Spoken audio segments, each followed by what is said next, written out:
Welcome back. In today's video, I'll be showing you 10 easy ways to speed up your Mac or MacBook. These methods should work on any Mac or MacBook running macOS.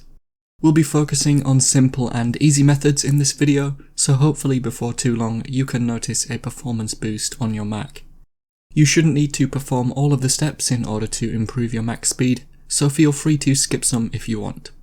Remember to leave a like and feel free to subscribe if the video helps. Let's get into the methods. The first method we're going to try is removing unnecessary files and freeing up space on your Mac or MacBook. If your drive is close to or at capacity, then you will likely notice a drop in performance. This will be most noticeable when using programs that require a lot of access to the drive, such as video editing. There are so many ways to free up space on your Mac or MacBook. In fact, I will have a separate video coming up with 10 different methods. A quick way to try would be to remove programs you don't use. You can do this by going to the Applications folder using Spotlight Search, and then by finding something you don't use, and then right-click or control-click on it, and select Move to Trash or Bin. Remember to empty the bin or trash occasionally. This is also another way to free up space. A final quick way to free up space would be to remove any photos or videos you don't need. You could alternatively send them to the cloud if you don't want to delete them. Let's move on to method 2. The second way to speed up your Mac is to close unnecessary apps or programs when you aren't using them. If you see the small circle below the app on the dock at the bottom of the screen, it means the app isn't fully closed. Make sure you fully close an app in order to prevent it from using the resources of your Mac. To ensure an app is fully closed, open it and first make sure any work is saved. You can use the keyboard shortcut of Command and the Q key to fully close it. You may need to hold down this key combination on certain apps for it to close. Let's move on to the next method. The third method is quite similar to the last one, however we are going to check which apps and programs use the most of your Mac's resources, such as the processing power or RAM usage. This will allow us to identify the apps and programs that are affecting performance the most. To do this, open up the Activity Monitor. You can do this by pressing Command and the spacebar, and then by searching for Activity Monitor. Within the Activity Monitor, look in the CPU tab and the Memory tab. In the CPU tab, the percentage on the left will tell you a lot about the app's processor usage. The higher the percentage, the more resources it's using. If you notice any apps that you aren't using or that you can do without temporarily, then you can close them fully using the method mentioned in the last tip. If there are any programs or processes that you don't recognize, it's probably best to leave them alone. The same can be done in the Memory tab, but by looking for high amounts in the Memory column. Let's move on to method 4. The next method is to stop some apps from running automatically when you start your Mac or MacBook. These apps might run in the background and use up the resources. To stop apps from starting automatically when you start your Mac or MacBook, first go to System Preferences. You can get there by clicking on the Apple icon in the top left, and then by choosing System Preferences from the list. Within System Preferences, click on Users and Groups. It should be somewhere on the second row. In here, choose your profile from the list on the left. Now go to the Login Items tab. It will probably be next to the Password tab. You should now be able to see the list of applications that will run automatically when you start your Mac or MacBook. To stop a program from running at startup, select it in here by clicking on it once and then click on the minus icon. You can always add it again in the future by clicking on the plus icon and then navigating to where it is stored on your Mac. This will likely be the Applications folder.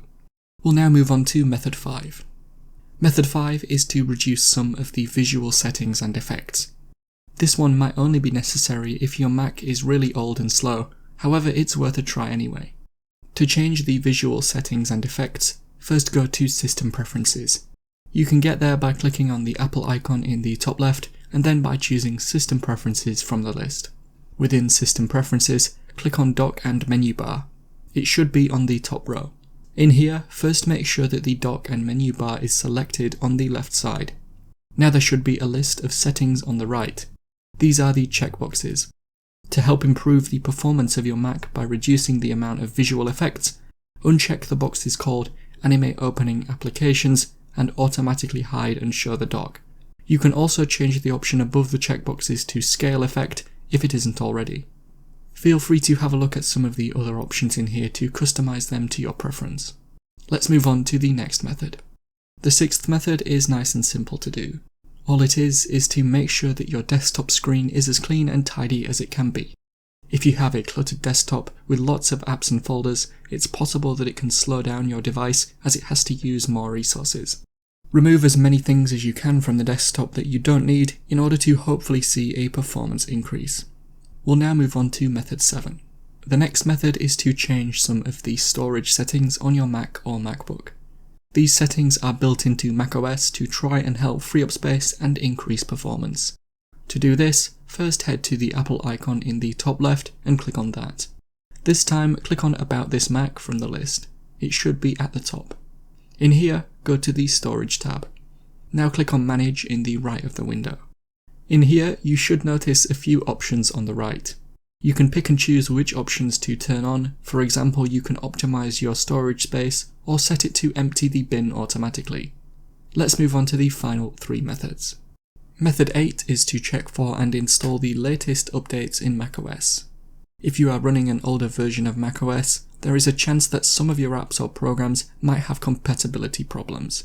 To check for and install the latest macOS update, go to the Apple logo in the top left and choose About this Mac from the list. It should be at the top. In here, make sure that you are in the Overview tab if you aren't already. This is the option that is furthest left. In here, click on where it says Software Update. This will open another window that will begin searching for a software update. If there is an available update, click on Update Now in the top right.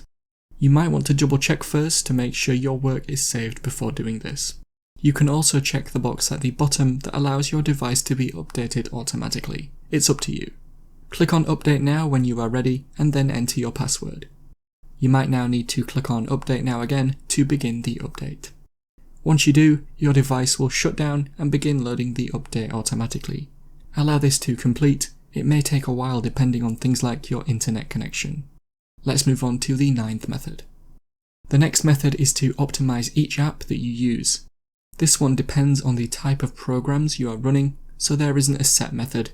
However, have a look in the app settings page and see if you can reduce things like the visual settings. This will most likely be available to do in programs like editing software or games. Reducing the settings will speed up your device not just in the program itself, but it will free up resources for other apps at the same time too. Let's move on to the final method. The final method is another simple one. All it is to make sure you restart your device every so often. This is probably aimed more at those of you with MacBooks, but a restart every now and then will help keep your device fresh. Just make sure you save anything you have open before restarting. To restart your device, click on the Apple logo in the top left and then choose Restart from the list. And so those are my 10 easy methods to speed up your Mac or MacBook. Help support the channel by visiting the store. The link is in the description and at the end of the video. If you have any questions, then let me know in the comments below. And if you did find today's video helpful, remember to leave a like and feel free to subscribe for more tips in the future. Be sure to stick around to see some of my other videos that you might be interested in. Thanks so much for watching, and I will see you in another video.